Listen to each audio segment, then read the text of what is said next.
Adding all of your inventory to a new inventory management system can be a tedious, time-consuming task. That's why we've integrated the bulk inventory uploading feature into quicky. Let's show you how to use it. From the inventory page, select Add Item in the upper right. Select the blue button that says Get Template. This will take you to a set of 4 steps.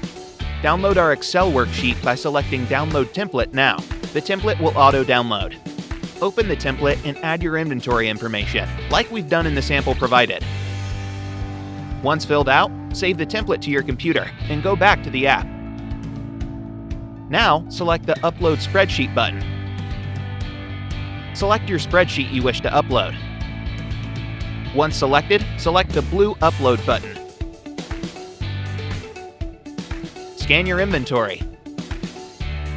Your upload is now complete.